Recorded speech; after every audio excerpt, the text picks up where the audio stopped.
parking. Actually, the voters in the urban areas tend to be more busy than the voters in the rural areas. The rural areas is like a party. Voting is like, you know, a ritual will come out, they will dress smartly, go and line up. They are more patient. Okay, but the Kagwanjara, you know, cannot be patient. I go to Cafe Javas. I've been here for 2 hours. He leaves. What's quite peculiar about this election is that it's coming with a lot of vibe about technology, the role of BVVKs. What's laughable? Yeah, well, you remember we talked about them together. Unfortunately, most of our colleagues had not paid attention to the role of technology in this election. Now, the machines are already here. They are not entirely bad. For me, my challenge and what I would like to see Simon Kagwanjala is as to whether they will be fast. There will be no glitches, they will be fast, and they will be perfect. That's all I'm waiting for to see. So it's just going to be an experiment? I don't know, because the recent experiment that was used is that they were later switched off because of malfunction, most of them. So I want to witness the speed at which they operate.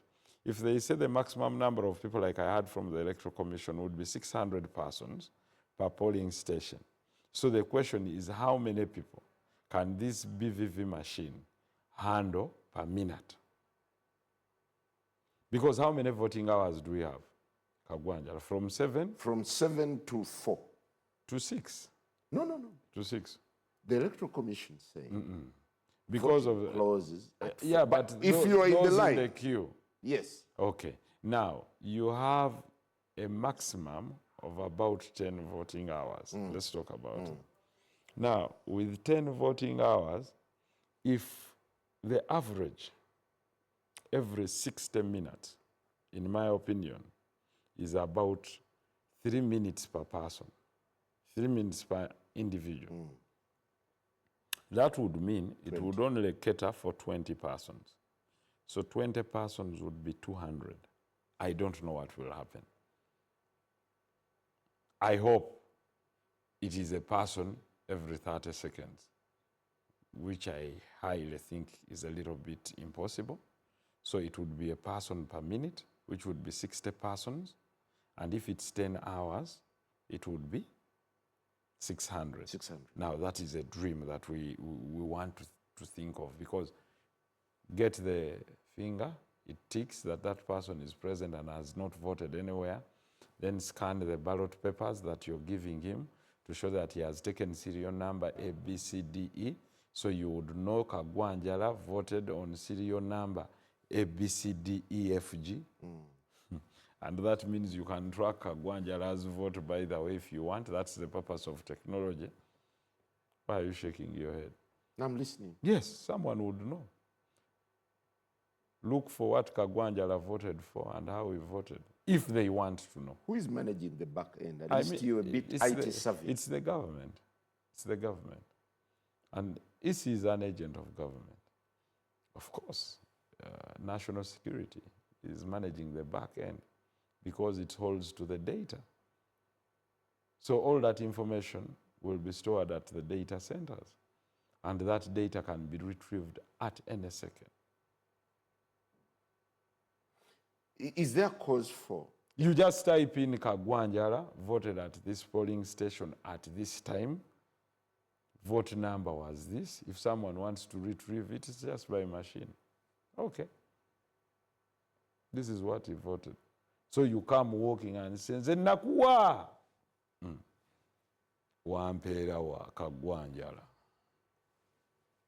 So technology comes with surveillance. That one you must also know. And that's why you have a scenario where you don't have internet, so that there is total surveillance. When you threaten a state and you say that you will cause chaos, they look at the infrastructure that you use, then they decapitate you. At the moment, like you can see, yes, you've been decapitated. Okay. Decapitated how? By creating a partial inconvenience. You can send money, you can use banking, but You cannot send propaganda videos, etc. Well, the switch down, the shutdown of the internet has literally become an intermittent crisis. You can say partial. That happens every electoral season. Does it speak to paranoia of the state? Or does it highlight that misinformation and propaganda are overtaking the state?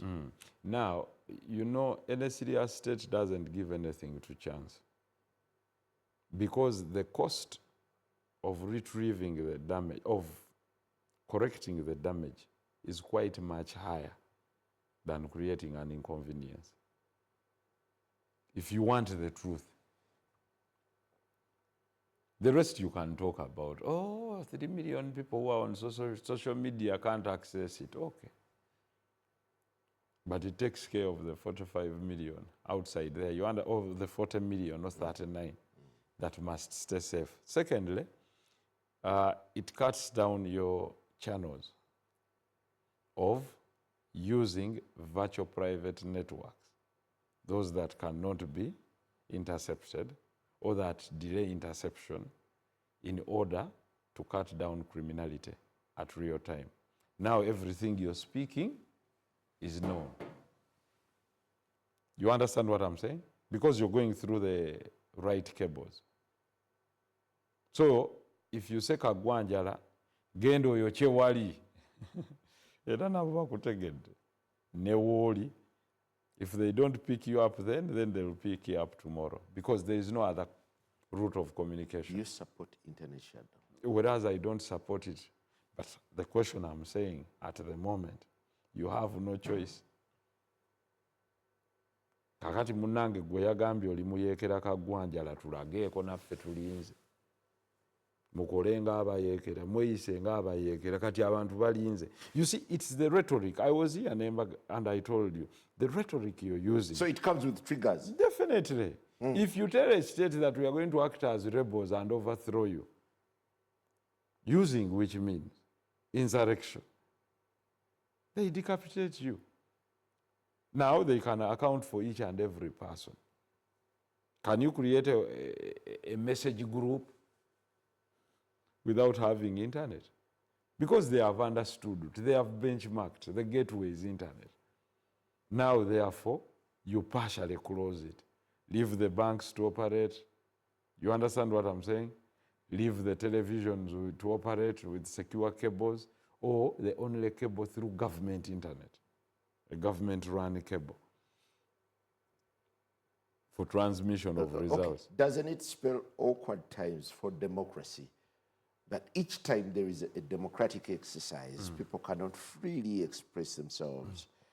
You would go, the first priority would be shutting down internet. Control.